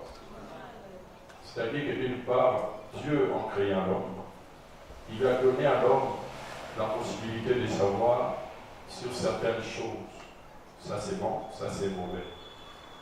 Mais l'aspect de transgression de la loi, c'est quand la loi a été écrite. Parce qu'il faut comprendre que pour le péché, dans sa définition simple et claire, le péché c'est la transgression de la loi. Quand on disait la transgression de la loi de Dieu, on voyait directement la loi qui a été donnée. Pourquoi? Parce que même la justification, l'homme ne pouvait être juste au regard des œuvres. Si cet homme-là a accompli les œuvres que demandait la loi, cet homme-là était déclaré juste. Mais si cet homme-là n'a pas accompli les œuvres que demandait la loi, donc il est fautif. Mais dans l'homme, je suis tout à fait d'accord avec toi, il y a une loi écrite. Une loi écrite. Raison pour laquelle Dieu, même pour essayer de nous rémunérer ça, que en nous il y a une loi qui est écrite dans le millénium. Dans le millénium, la Bible déclare: voici une alliance nouvelle que je ferai avec ce peuple, je leur donnerai un cœur de chair, j'écrirai ma loi dans les tables de leur cœur, à telle enseigne que personne ne viendra poser à l'un ou à l'autre que demande la loi. Donc, je suis tout à fait d'accord avec toi, mais dans l'aspect écrit, donc il n'y avait pas une loi qui a... Alors, on a tout n'a pas, c'était que la Bible le dit, non? Même en tant que au tali, au lit, commettre un péché. Oui. Même en tant au film, pour commettre un péché. Oui. Alors, la Bible dit qu'il y a un péché, les animaux. Mais maintenant, pour question d'analyser, différence ces animaux entre les sous-mots, le singulier et le pluriel. Je n'ai pas dit, peut-être tu ne m'as pas bien compris, je n'ai pas dit qu'il y a ma sous mes amis parler. Je n'ai pas dit ça. Ok? J'ai parlé de distinguo entre le péché au singulier et le péché au pluriel. Le péché au pluriel, tout ce que tu viens de dire là, ça c'est lié au péché au pluriel. Ça fait partie de ça. Mais le péché au singulier, c'est tous ceux qui ne sont pas encore en Christ, qui sont liés à la nature, qui sont encore de la descendance. La nature adamique continue encore à travailler en nous. Amen. Mais tout ce que nous connaissons, comme nous lisons Galates 5, les œuvres de la chair sont manifestes, tout ça, et la convoitise, tout ça, c'était en l'homme. Mais pour que cela se manifeste, il avait fallu que l'homme soit en face d'une loi qui était sainte, qui était spirituelle. Et la nature de l'homme, saisissant cette opportunité, a manifesté en l'homme toutes sortes de péchés, notamment la convoitise, l'adultère, ainsi de suite. Ok? C'est dans ce sens-là que je parle. Merci. Passons à la troisième question. Oui. Je suis le frère Michael. Ma question est la suivante. Lorsque vous avez parlé de la rédemption est égale au rachat et c'est Christ qui paye la rançon. Et nous voulons savoir, il paye à qui? Parce qu'on paye la rançon dans la rédemption, son sang. Il paye, il le rachète. Il le rachète auprès de qui? C'est ça la question, parce que ça embrouille souvent lorsqu'on veut racheter. C'est comme si on voulait racheter auprès du diable et qui vendait, qui avait acheté, ou on voulait racheter auprès du Père. Donc c'est une question aussi, un sujet un peu pertinent. Merci. Parlons, la Bible répond par elle-même. Hébreux chapitre 9, verset 12.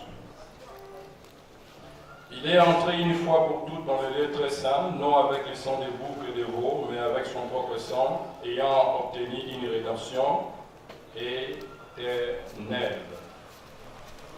Amen. 14. Combien plus le sang de Christ qui par l'Esprit éternel s'est offert lui-même sans tâche à qui? À qui? Il s'est offert à qui? À Dieu. Est-ce que le sang qu'on offrait dans le temple pour le jour des expiations, pour demander la clémence, demander que Dieu puisse avoir pitié de son peuple, on offrait ça à qui? C'est ça. Parce que l'homme était séparé de Dieu, il faut que la communion soit rétablie, c'est ça. Ok, merci. Nous passons à la quatrième question.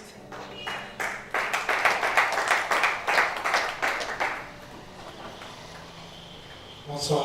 Bonsoir. Je vais l'accumuler ma tête.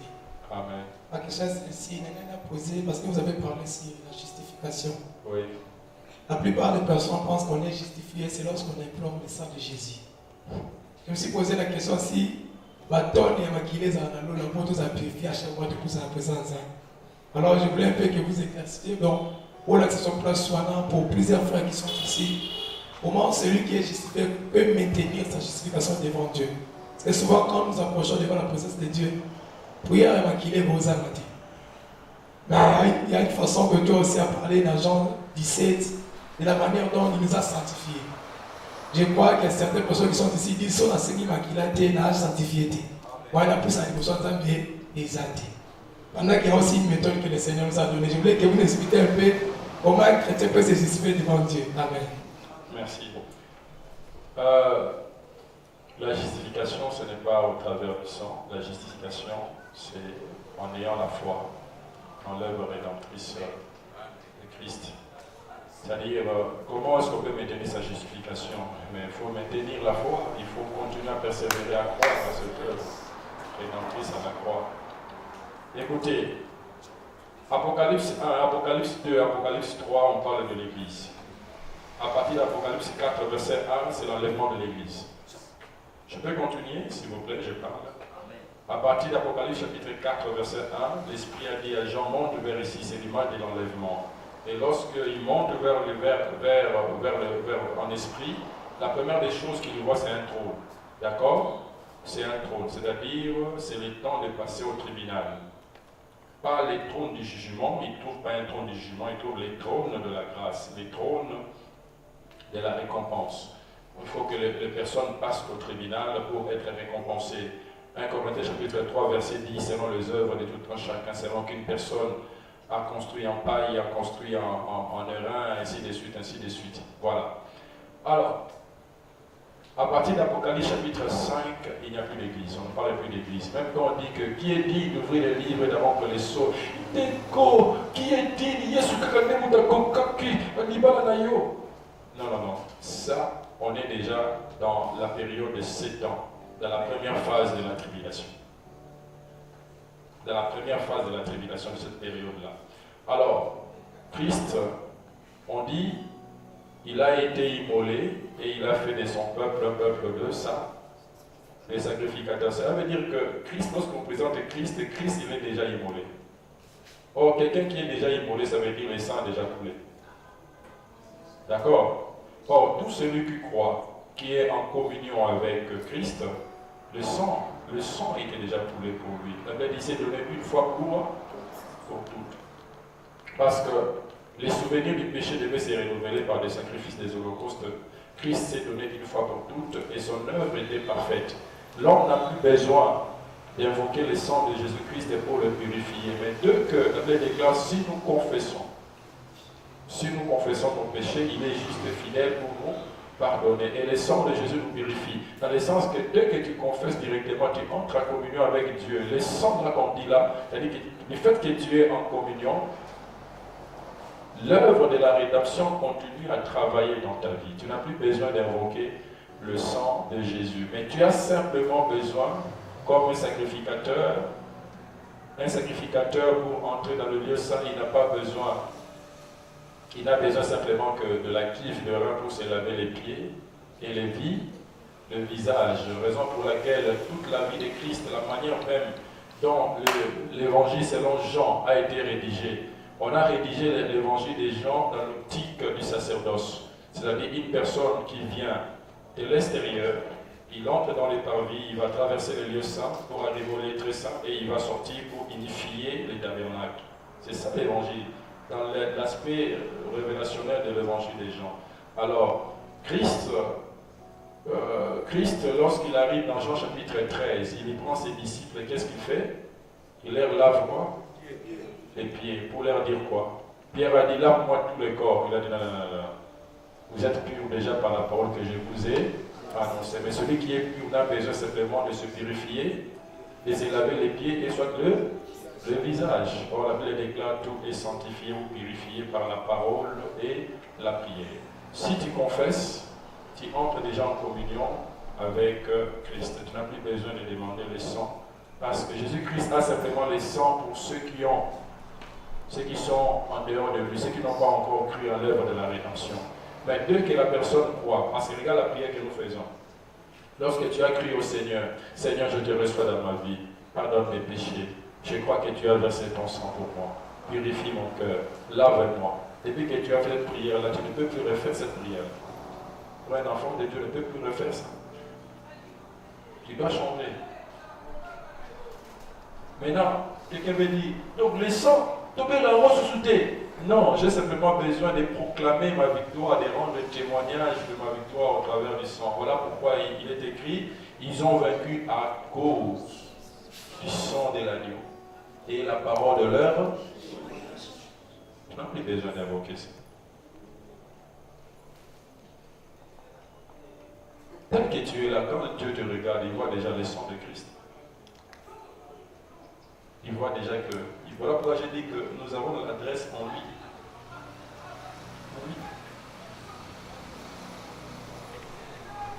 Et c'est un éclaircissement entre. Est-ce qu'il y a une différence entre les lois et la loi d'abord?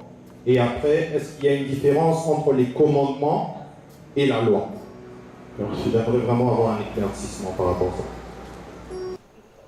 Voilà pour lire cette émission. L'homme, Pierre Loi. Vous avez dit ça va. La loi du péché, parce qu'on a encore cette nature. Il y a ce que nous appelons la loi de l'entendement. La loi de l'entendement, c'est la loi qui est au-dedans de nous. C'est-à-dire, quand Paul dit le bien que je vais faire, c'est ce que je ne fais pas. Le mal que je hais, c'est ce que je fais. Quand il dit le bien que je vais faire, c'est par rapport à la loi de son entendement. Il a plaisir à faire la loi. Il a plaisir à craindre Dieu. Il a plaisir à faire des choses qui sont meilleures, à être bon, à être gentil, à observer la loi de Dieu. Ça, c'est la loi de son entendement. Il y a la sixième catégorie qui est la loi de l'esprit de vie. La loi de l'esprit de vie qui est la loi que le Saint-Esprit impose en nous quand nous avons reçu Christ. En dépit que nous avons la loi du péché, lorsque le péché veut te dire, réveille-toi. Ça, c'est la loi de l'esprit de vie. Et vous pouvez retrouver ça dans Romains chapitre 8, versets 2 à 4. C'est une loi que l'Esprit produit chez tout chrétien consacré à lui. Et cette loi nous amène à accomplir ce que la loi nous demandait, c'est-à-dire la justice. Parce que ce n'est pas nous, c'est l'Esprit qui nous amène à faire les œuvres, à accomplir ce que la loi demandait. Du fait que Christ l'a accompli. Voilà. La première question est de... J'espère que c'est vraiment petite. Hein? Deux petites questions. C'est que les réponses seront aussi petites. Pas de s'interroger. La première question est de savoir, nous avons parlé de l'adoption, de la justification, et puis de la rédemption. Est-ce que dans ces trois thèmes, est-ce qu'il y a aussi la place de la prédestination? Ça, c'est la première question.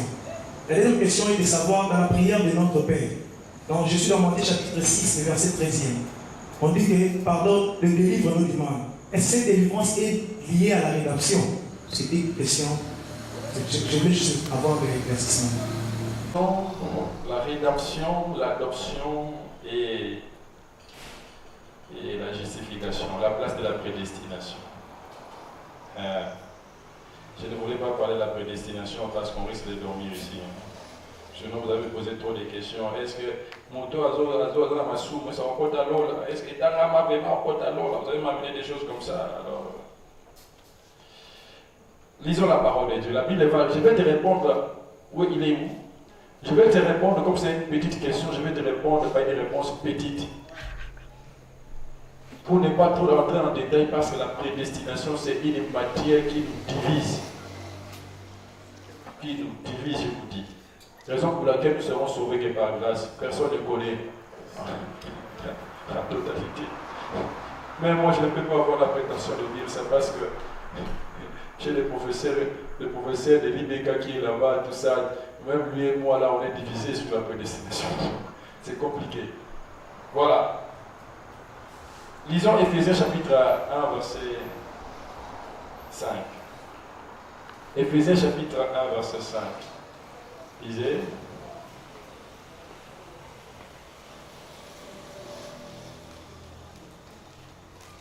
Éphésiens chapitre 1, verset 5.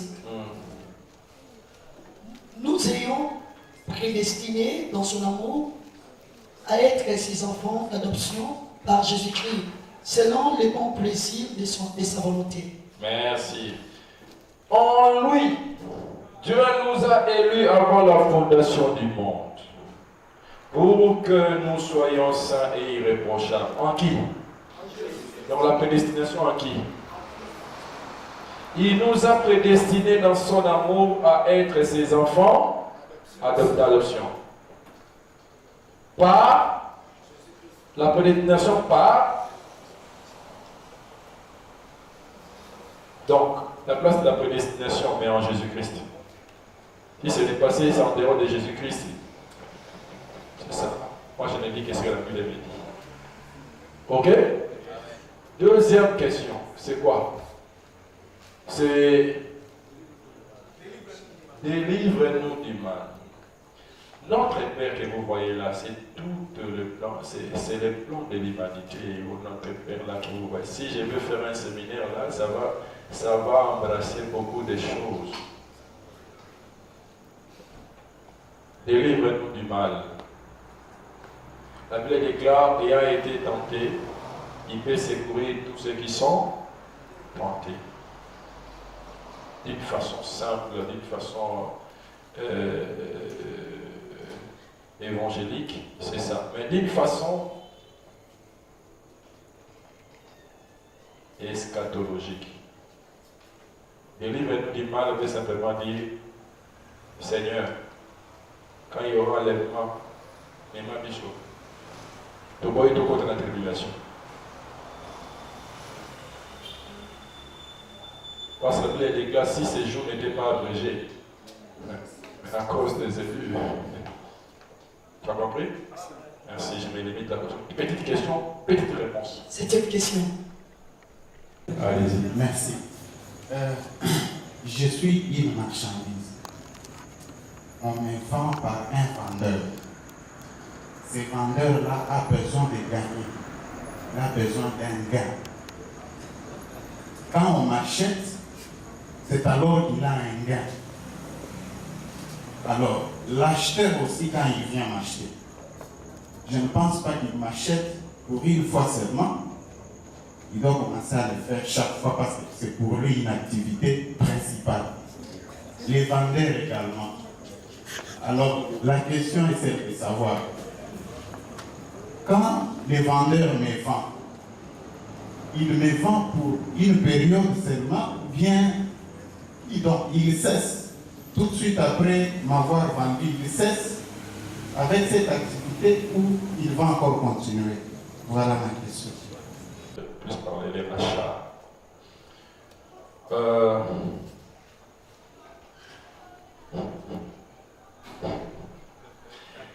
Ok. C'est une question cruciale. Mais sache qu'on t'a racheté une fois pour toutes. On t'a racheté une fois pour toutes. C'est-à-dire qu'on t'a racheté. Tu appartiens déjà un gage. Parce que lorsqu'on achète, pour, même si c'est encore dans les marchés, pour que dire que cette chose-là m'appartient, qu'est-ce que je fais? Je mets un sceau. N'est-ce pas? Je mets un sceau. Éphésiens chapitre 1, verset 14, la Bible déclare, nous avons été scellés. Étant dans les mondes, mais nous avons en nous le sceau, le sceau qui atteste que nous l'appartenons. De Timothée chapitre 2, verset 19, le solide fondement de Dieu reste debout avec les paroles qui lui servent de sceau. Voici les paroles qui servent de sceau au fondement des bâtisses de la maison de Dieu. Dieu connaît tout ce qu'il a appartient. Parce qu'il y a un sceau qu'il leur a donné. Ça veut dire qu'on t'a racheté une fois pour toutes. Ce n'est pas que tu seras...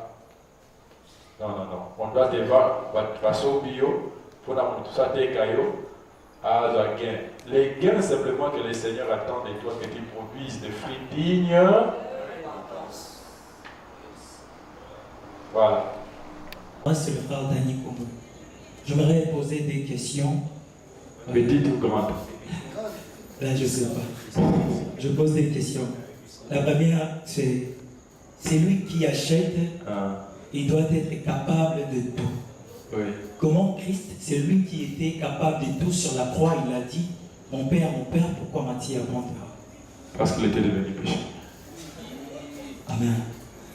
La deuxième question, c'est, vous avez dit, sur quand, dans l'adoption, quand Jacob, il a adopté Ephraïm et Manassé, ça demande que la croix passe sur leur tête. Mais vous avez parlé des X. Je me demande, la croix avait une forme de X, bien de plus. Bon, on peut parler plus ou X. C'est comme lorsque je prends l'illustration de la veuve de Sarepta. La veuve de Sarepta n'avait que 2 morceaux de bois pour cuire ce qui devait le rester. N'est-ce pas? Les 2 morceaux de bois, je peux en faire comme ça. Du bas de la croix, donc il avait la seule portion qui lui restait, c'était ça. Et l'homme de Dieu dira, ainsi dit l'Éternel, donc, avant que la pluie ne tombe, l'huile et la farine ne finira pas. Donc, peut-être on peut dire croix, on peut dire X, et c'est pareil. Bon, voilà. L'essentiel est que ces croisements-là a un enseignement à apporter aux enfants de Dieu, surtout pour nous. Je prêche souvent ce message, surtout lorsque, avec cette histoire qui commence à connaître une certaine prolifération, les gens des dieux de noir, pour leur faire comprendre que l'homme africain doit être sauvé en croyant à l'œuvre de la rédemption.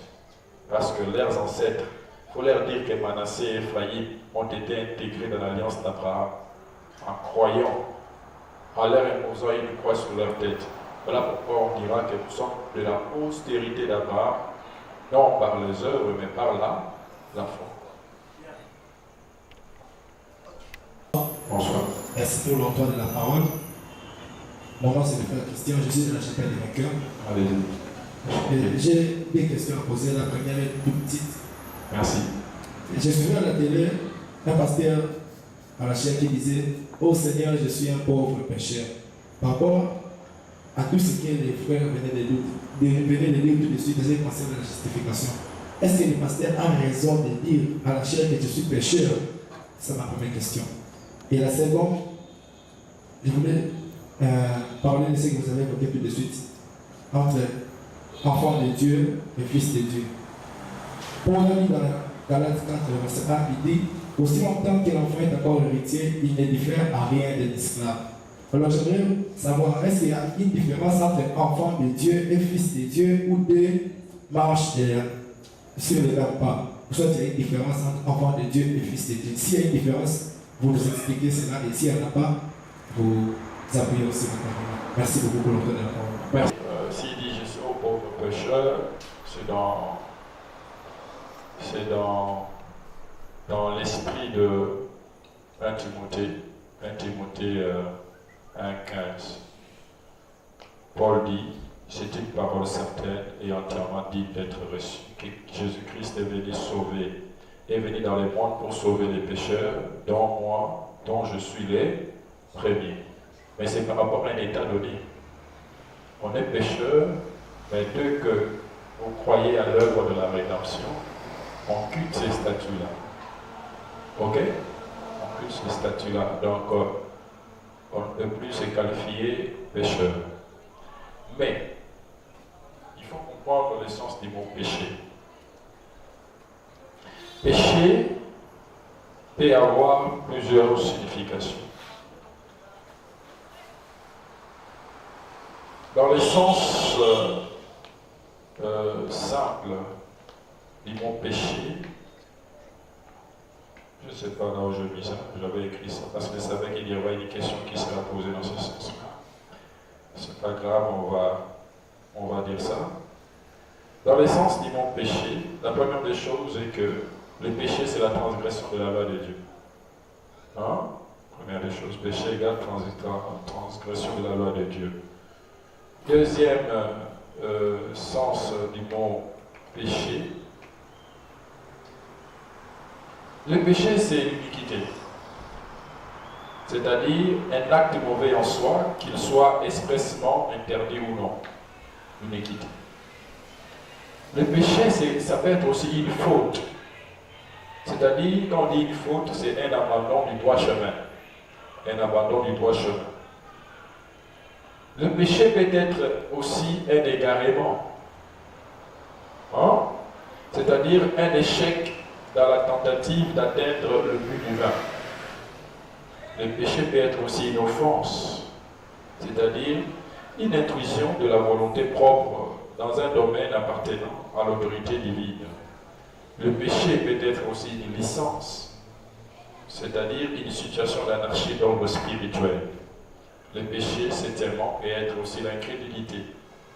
Donc si je prends tous ces 7 aspects de définition du péché, si je tombe dans l'incrédulité, je peux dire Seigneur, je péchais devant toi parce que j'ai été incrédule. Qui dit que j'ai péché devant toi, ça veut dire que je suis devenu pécheur. C'est dans ce sens-là que j'essaie d'entrer dans son esprit. Si c'est dans ce sens de cet aspect ici. Mais vous devez savoir, pour tous ceux qui sont en Christ, dans le sens originel du mot péché, ils ne sont plus de pécheurs. Ils ne sont plus de pécheurs. Voilà. Dernière question. Il avait posé des questions. J'ai tout répondu, non. Désolé, c'est quoi. Oh, différence entre enfant de Dieu, fils de Dieu. J'ai dit que dans l'adoption, tout celui qui croit, il est enfant de Dieu et il a le privilège d'être appelé fils de Dieu. Mais, entrons dans Voyons un peu, lisons un peu dans les interlignes, là, dans la partie blanche là, de la Bible. Oui, Fils de Dieu. Mais pas par rapport au passage que tu viens de donner. Le passage que tu viens de donner, on parle simplement d'un enfant, pas d'un enfant de Dieu. Un enfant est un fils de Dieu. Un enfant, c'est celui qui a cru. Dès que tu as cru, il faut grandir, n'est-ce pas? C'est la maturité. Il faut grandir. Mais ce que le Seigneur veut de nous, il veut que dans l'état ultime de notre maturité, que nous atteignions les statuts de fils. Voilà pourquoi il dira, tous ceux qui sont conduits par l'Esprit sont appelés fils de Dieu. Or, qui dit fils de Dieu qui est conduit, ça veut dire c'est quelqu'un qui devient esclave, parce qu'il devient aveugle. On ne peut conduire quelqu'un qui est aveugle. On peut conduire quelqu'un qui est aveugle ou soit qui est devenu vieux. C'est-à-dire que lui-même, il ne sait plus se conduire. Il faut le cheminer, il faut l'amener. N'est-ce pas? Or, tous ceux qui doivent hériter le royaume doivent être des vieux. Doivent devenir vieux. Parce que Saoul a osé un jour appeler Samuel. La femme lui dit, je suis en train de voir un veillard qui est en train de monter. C'est-à-dire, quand je dis veillard, je ne parle pas de veillard par rapport à la corpus, par rapport au corpus, mais je parle des niveaux de la maturité. C'est des personnes qui sont conduites par l'esprit, qui laissent l'esprit les conduire. Or, vous le savez bien, la Bible qualifie des fois d'un enfant d'une personne qui est charnelle. Or, une personne qui est charnelle, ce n'est pas où tu es charnelle, non, ce n'est pas ça. Un charnel, c'est un chrétien, mais enfant. C'est un chrétien, mais qui est enfant. Un fils maintenant, mais c'est un chrétien qui est devenu maintenant spirituel. Capable de comprendre et de saisir les choses spirituelles. Un enfant, on lui donne de lait spirituel. Mais un fils, maintenant, on a statut à rouler même l'ouamicolo. Dans le sens que, même s'il y a la souffrance, même s'il y a un problème, qui m'épuise parce que parce que donc c'est le niveau de maturité. Voilà un peu, il y a beaucoup de choses là, tu peux comprendre ça dans ce sens. Bonsoir, je m'appelle Rebecca. Ma première question, pasteur, pour les gens qui sont morts dans les temps de Noé, dans Sodome et Gomorrhe et tout ça, est-ce que Jésus-Christ, quand il était mort, il a fait trois jours, je ne sais pas, en bas de la terre, je ne sais pas, est-ce qu'il était parti leur prêcher, ou est-ce que ces gens, ils seront sauvés par rapport à Christ ou bien par rapport à leur époque? Ça, c'est ma première question. Ma deuxième question, c'est que les séjours de mort, ça appartient aux gens qui sont morts dans le Seigneur ou des gens qui sont morts en dehors de Dieu. Voilà. À soi, un aspect, il y a Malam. Mais autant il y a Esaïe. Autant on a Esaïe 60, nous au moins on a aspect deuxième évangile. Hein? L'aspect jugement. Ça fait partie aussi de l'évangile. Quand Christ est allé là-bas dans les profondeurs, il est allé prêcher les esprits qui étaient captifs.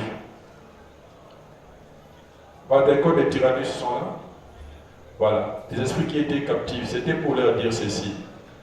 Votre monsieur, votre chef. Parce que Jude en parle, Jude chapitre dans la chapitre mon corps. Jude dans la chapitre mon corps.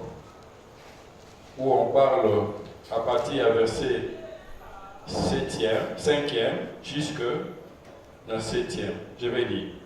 Je vais vous rappeler à vous qui savez fort bien toutes ces choses, que le Seigneur, après avoir sauvé le peuple et l'avoir tiré du pays d'Égypte, fit ensuite périr les incrédules, qu'il a réservés pour les jours du jugement du grand jour. Les incrédules, Il les a réservés pour les jours du grand jour. Enchaînés éternellement par les ténèbres, les anges qui n'ont pas gardé leur dignité, mais qui ont abandonné leur propre œuvre. C'est même les anges qui n'avaient pas gardé. Tu vois Lucifer quand il a été précipité? Les anges qui ont été séduits par Lucifer, ok? Ils sont enchaînés pour les jugements. Continuons.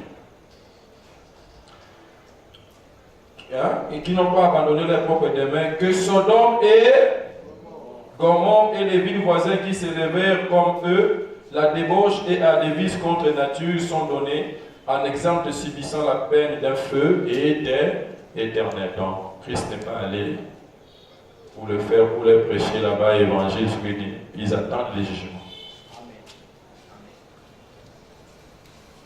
Et les anges, ils attendent les jugements. Christ n'a pas connaissé par le but. Pour le mari Satan, voici qui va détruire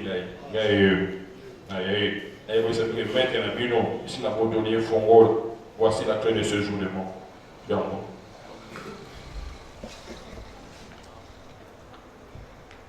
Voilà, merci. Je pense qu'on est à la fin. On acclame pour Jésus-Christ.